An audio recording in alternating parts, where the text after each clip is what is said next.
La musique, s'il vous plaît.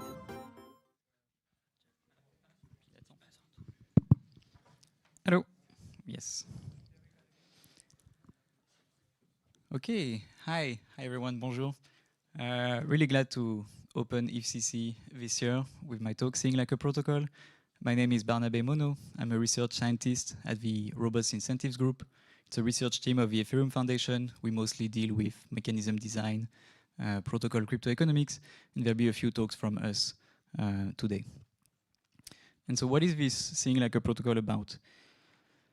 What I really want to try and give a perspective on today is the idea that there are some things that the protocol sees, and the protocol being the Ethereum protocol, it's EFCC, and there are some things that the protocol doesn't see and kind of hides its face about. As we all know, today the protocol itself is only one part of the Ethereum ecosystem. There's a lot of infrastructure that has been developed in the recent years. It's increasing very rapidly. There's a lot of innovation in all of these different parts that I'll go about one by one in this talk. And so my plan today is to try and give you a sense of what this map is and how we think about it in terms of protocol development. And so I wrote this piece a couple of months ago, trying to address these questions that I've been asking myself for now some time, as I've been doing more and more research on the Ethereum protocol.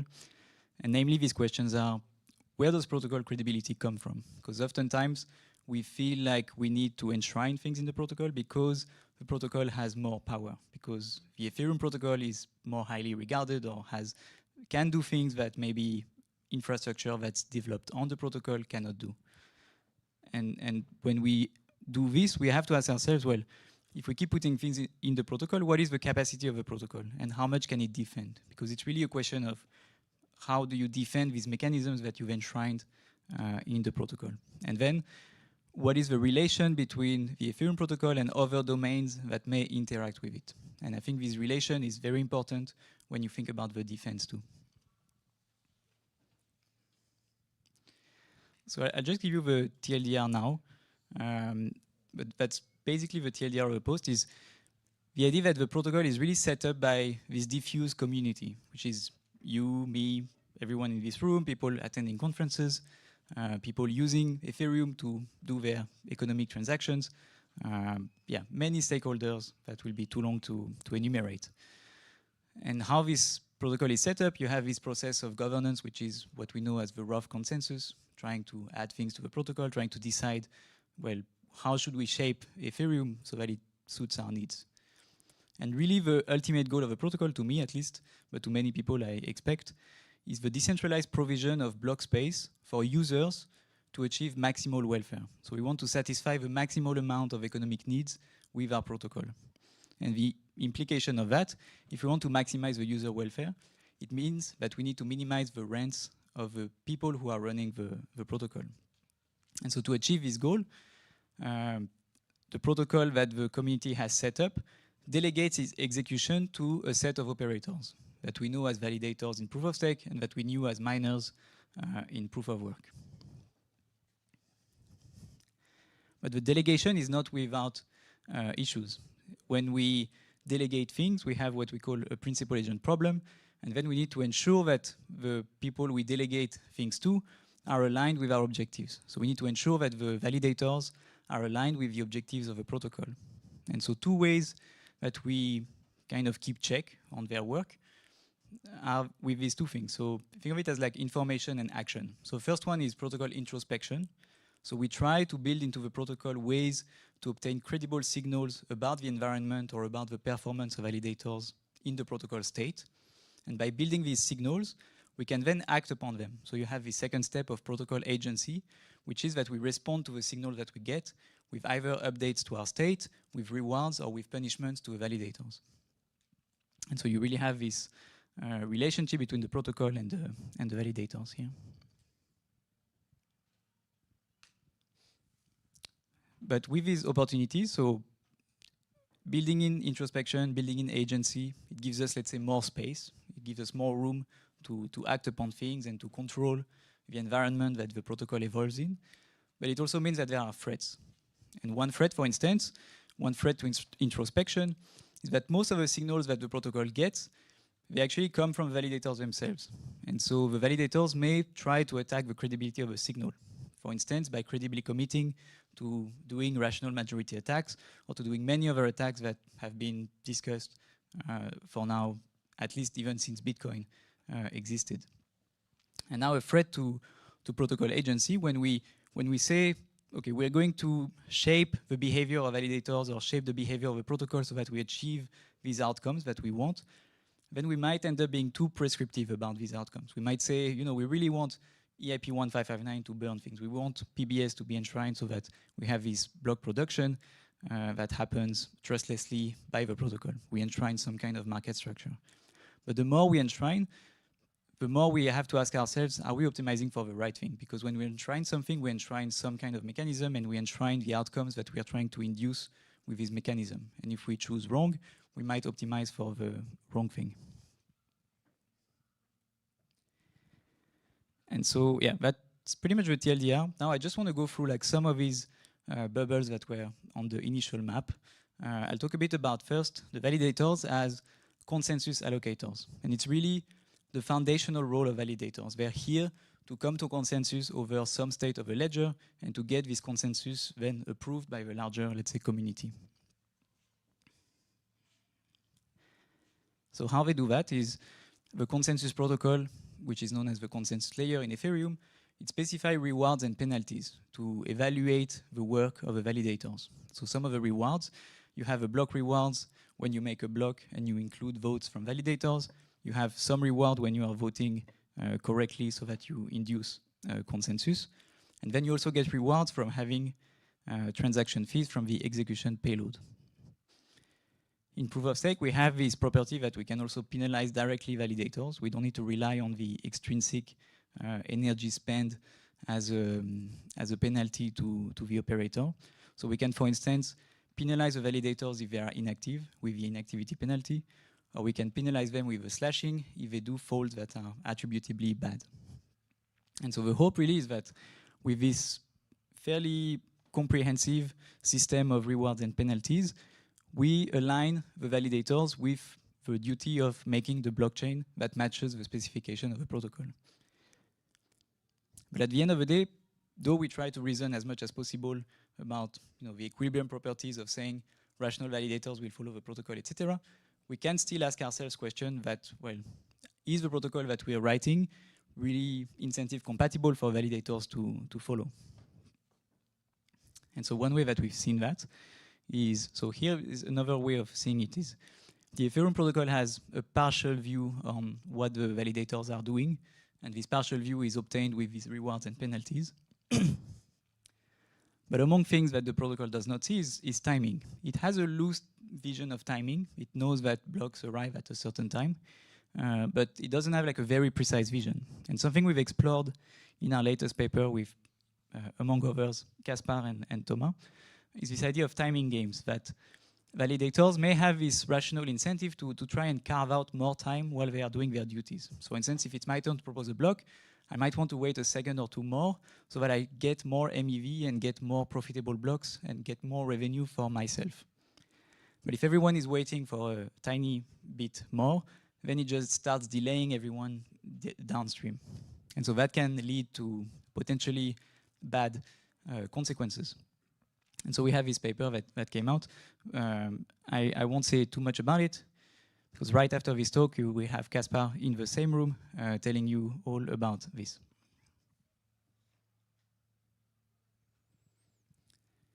Okay, so that was the first role of validators. Validators as consensus agents, consensus allocators.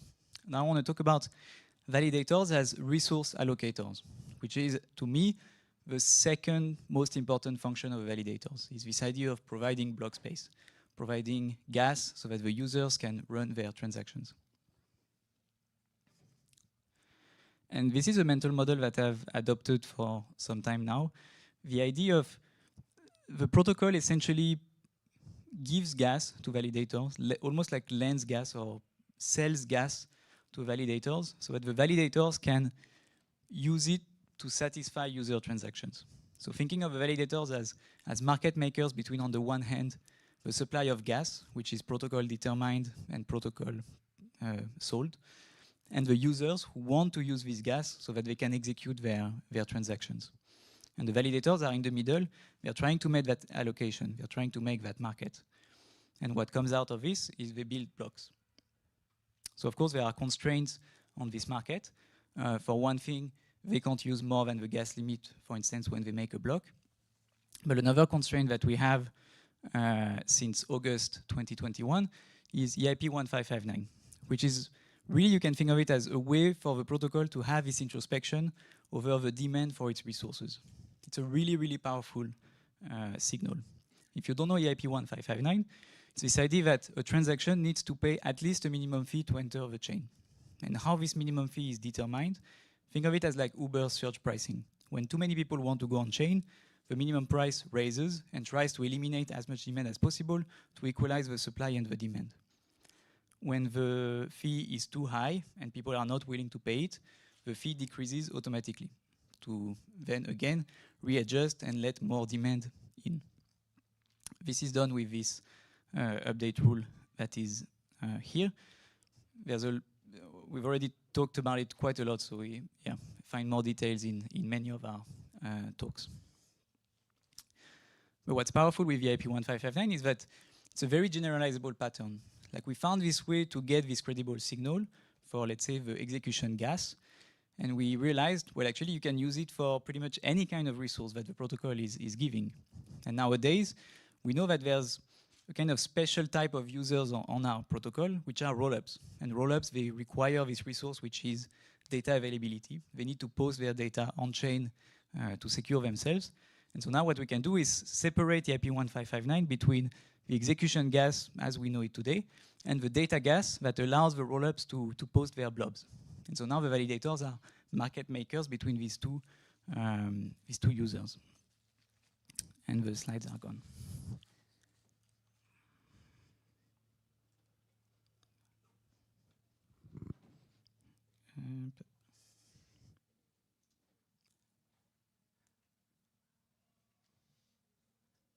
All right.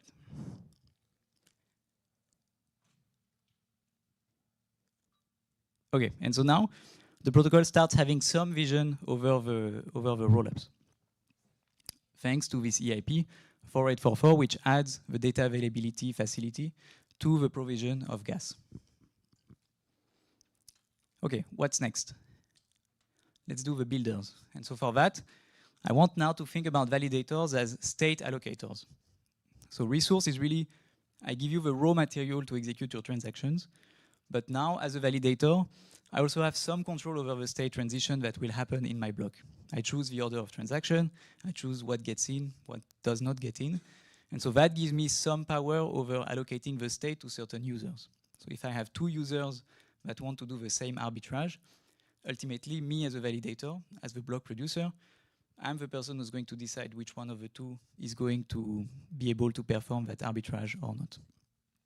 And so what we've observed is that far away from the vision, from the side of the protocol, the validators have started to delegate the construction of their blocks to the builders. And how this delegation is done is via the auction, today is known as MEV Boost, an auction where builders are trying to compete to return as much profit to the validator as possible. And so it's rational for a validator to join this auction and to let the builders compete to return as much revenue as possible. And so this is what we observe today. But the question, of course, is, well, if this is so systemic, and it really is because about 90% of validators are currently using this system, if it is so systemic, should the protocol have something to do with it? Like, should we ensure that the system is properly backstopped and doesn't induce some kind of new failure modes on the protocol? And so, yeah, the question is, do we push the bubble of what Ethereum sees all the way to the network of builders? And as I was doing the slide, I was reminded of this French cartoon. It looks exactly like Barba Papa. Okay, so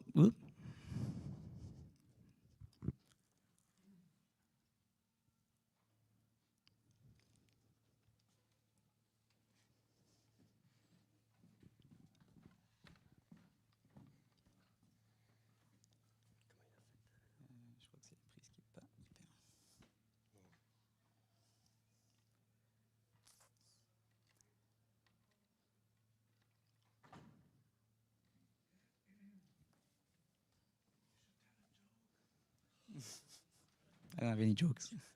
S'il vous plaît, la régie. C'est connecté.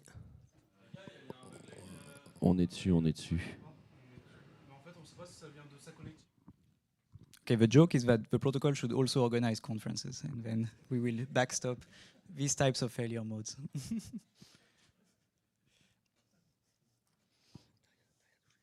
Ah. Non, non, c'est juste le câble qui est un peu petit faux contact, je pense.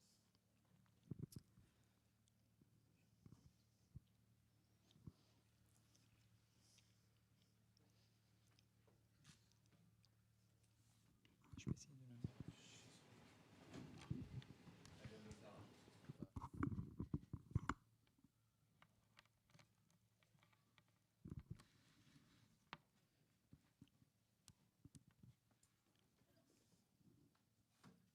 Okay. No.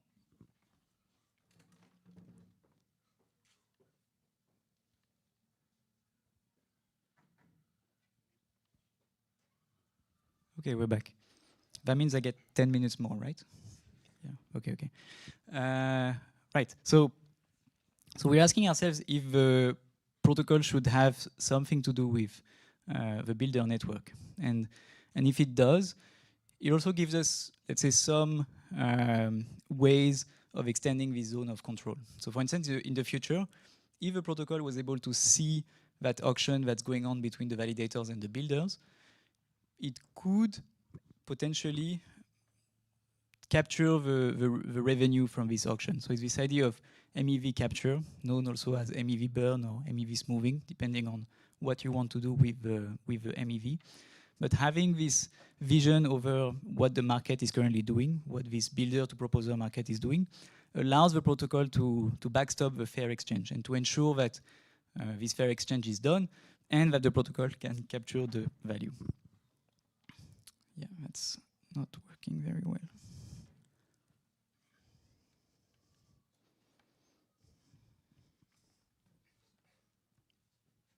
Maybe I stop moving.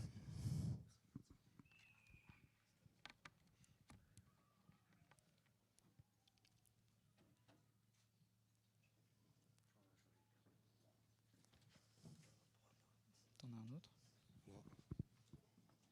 Non. C'est peut-être au-dessus que ça bug ou c'est le câble? Je pense que c'est le câble, parce que quand je l'ai remis un peu... Ah. Yes.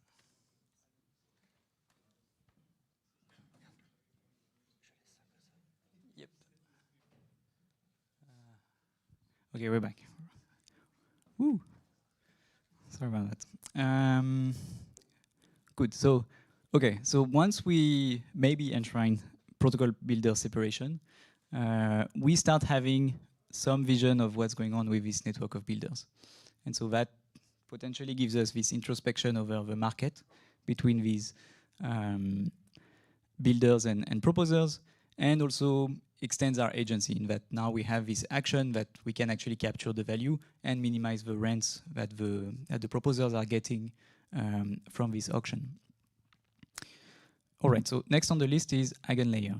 Sorry, before that, yeah, I want to say that even if we do enshrine EPBS, this market of proposer-builder separation is only the tip of the iceberg of this, what's known as supply chain, or what we've called supply network. And the idea that block production nowadays is so complex that you have all of these very specialized actors in the chain or in the network helping to build the blocks with one another. And so even if we enshrine EPBS, there's still a lot of things that we don't see from the protocol's perspective. And this is getting deeper and deeper, or adding more and more layers as time goes on, with some things like account abstraction, EIP, ERC 4337, order flow auctions, and many other things. So super fascinating theme. Check out Thomas' talk, Building M, at 2:05 p.m. today. All right, so now moving on to validators as commitment allocators.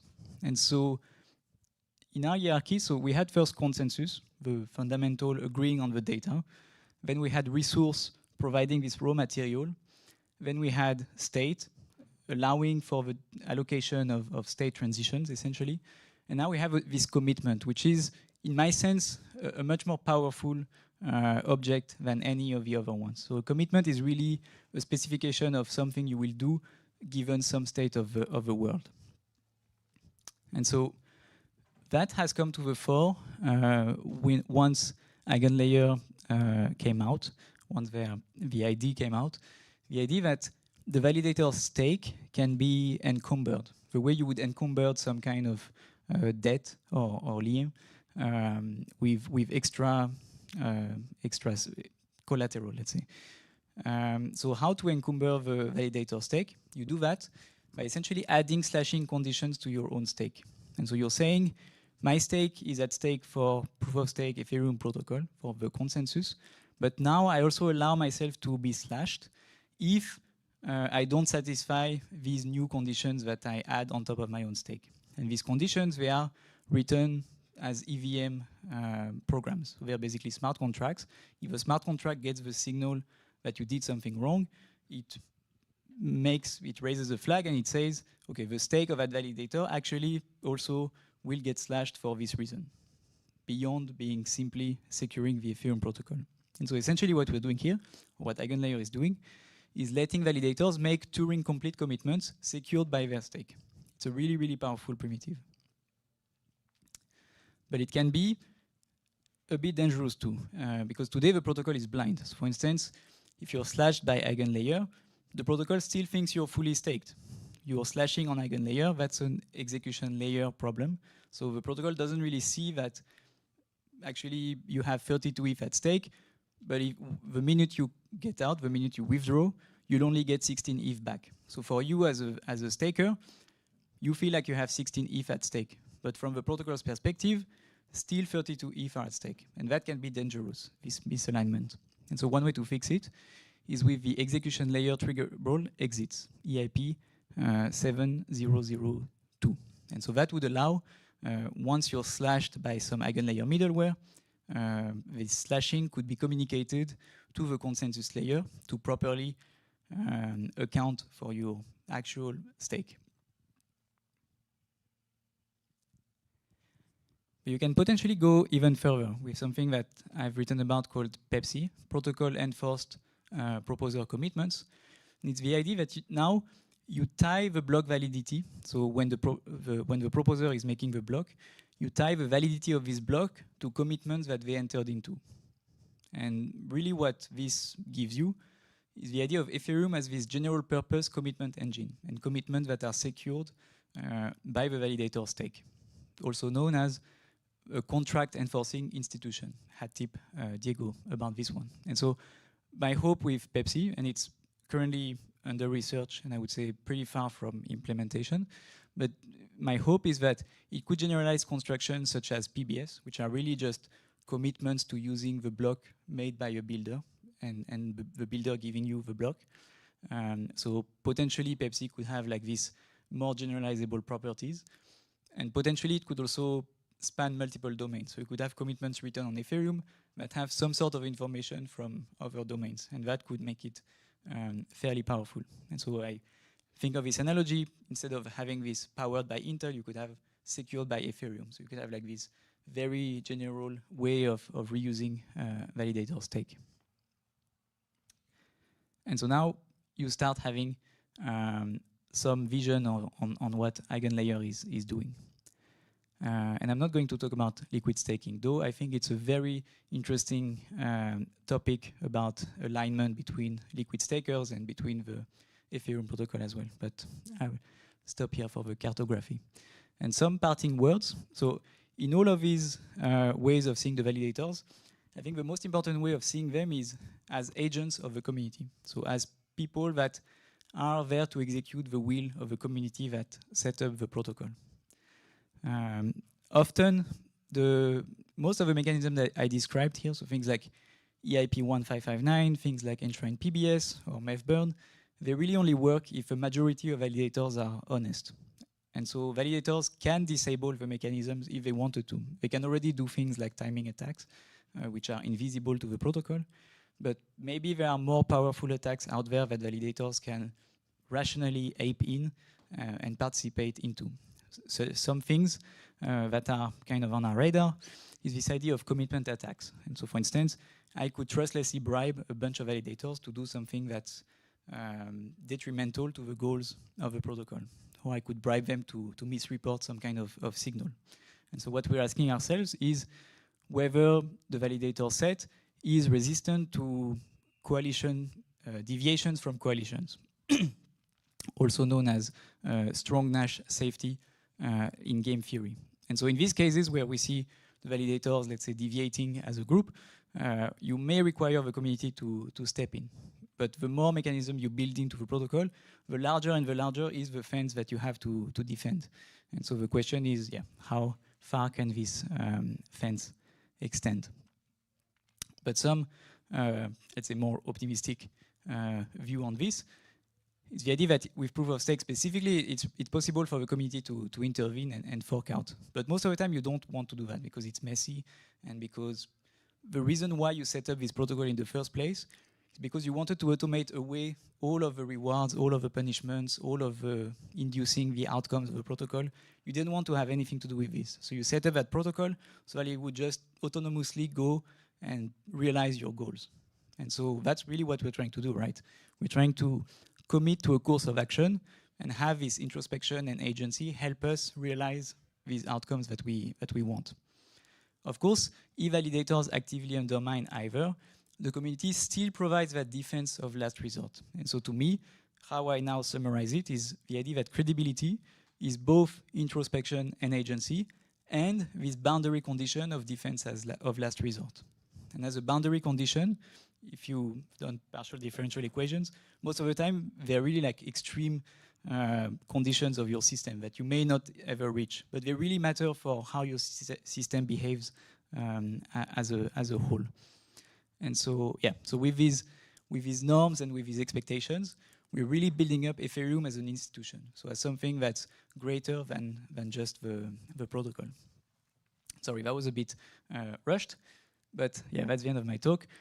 Check out our new website. There's all of our talks, papers, and posts from the Robust Incentives Group, and get in touch if you are interested in these topics as well. Thank you.